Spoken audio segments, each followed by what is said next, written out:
It's Thursday morning. The combine is obviously parked here. Gonna put it now in the shed. We've got some oilseed rape that's coming as well. Gonna get out in the other shed. Got the combine in the shed now, and we've even got room to put the drill in front of it. So we're gonna take that round, and we can push all this barley up and get it a bit neater in here. Go on, it's all right. Go on, it's okay.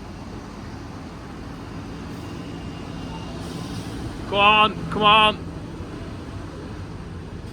Don't want to smash that window, it looks expensive. Go on. Whoa! I'll do. There you go. Sort of fits in nice.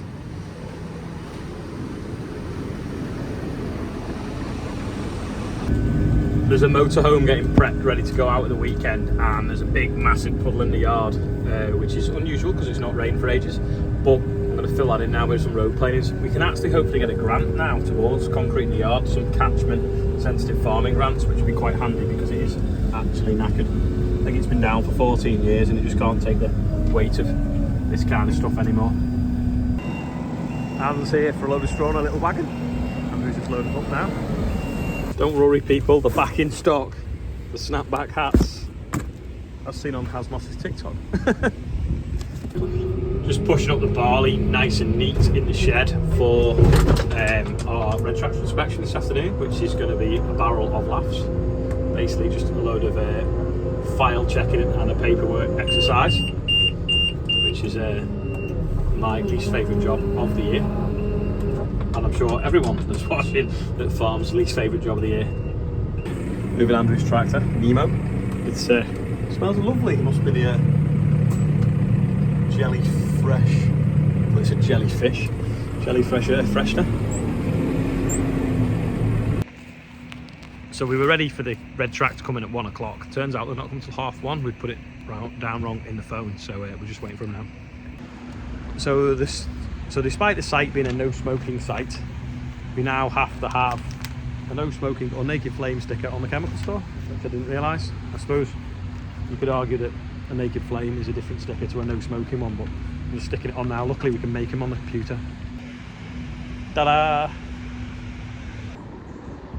What a load of waffle this is. I'm now looking for the delivery note for the fertiliser that we know is here because we can see it stacked in the shed, and we've also had an invoice for it and had to pay for it.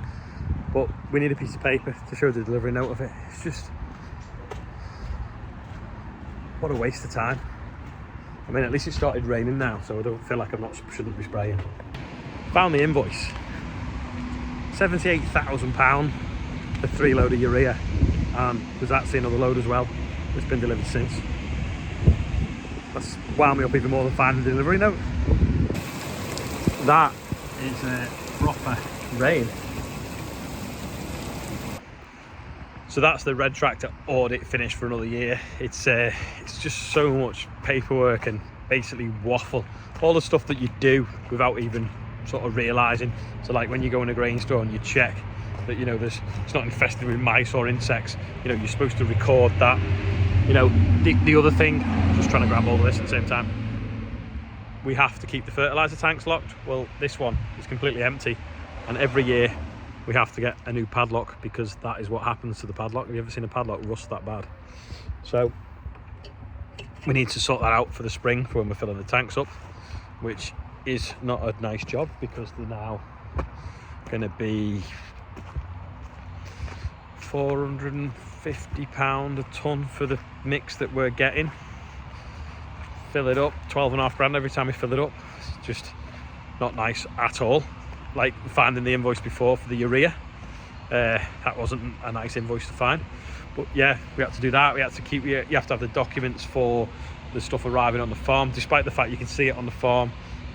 We had to have the seed labels from the seed that we sown last year, and then show it coming in, going out, check that we've not been like laundering wheat from people that haven't got a non-assured wheat. So we have to have a balance of it coming in and a balance of it going out. We call it a mass balance sheet, but to be honest, that's quite easy because we weigh everything in and we weigh everything out, so it's dead easy. But if any farms that don't have a weigh bridge, they have to estimate all this. We're supposed to have a mycotoxin risk assessment for the wheat, but realistically we've not done that yet because we're sending the samples off and we will test them for mycotoxins anyway. So rather than it being a risk assessment and a made up score, it will be actually a real score. So a few little jobs that we've got to do. The sprayer, forgot it's a year old, so obviously the MOT on the sprayer has expired, which is a bit strange because if your fertilizer spreaders, I think, is every 4 or 5 years to test from new. Sprayer is every year, so we've got to make sure we sort that out within the next 28 days. But they're telling me as well, Bateman, that they've got a new software for this transmission to make it even smoother, so they're coming out to do that anyway. You should have been here this week, but they're coming next week, so they're going to have to get them to MOT that, because I'm not going to wait for a piece of paperwork if I've got perfect conditions for spraying the pre-emergence onto the wheat. Oh, actually, before I forget, someone asked what is pre-emergence. Pre-emergence is a spray we put on before the crop emerges, so I need to get on with that pretty soon. Now we've had this rain, I had 4 mil before in about 10 minutes. It's blue sky now, but it's really bad, so I need to get that sorted. But yeah, sprayer MOT. You didn't think it needed an MOT, but they do. Anyway, while I've just been waffling to you, my phone was ringing.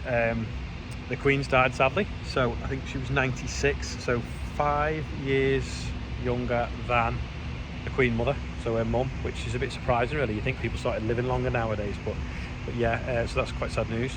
She obviously had a busy day. Was it yesterday, the day before, meeting the new Prime Minister and the old Prime Minister?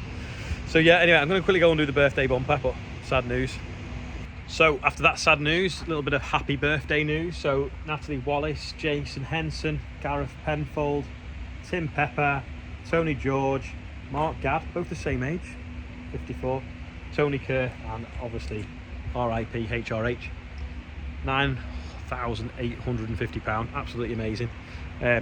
You know, when anyone young enough will remember where they were when they heard Princess Diana had died. I was in the house, my dad was delivering a load of straw. It was obviously the middle of harvest. It was a Saturday morning, early hours I think it was. And now you will remember where you were when the Queen died. So I was stood leaning against that Merlot, talking about a red tractor inspection. So look at that blue sky now. So a real rubbish day.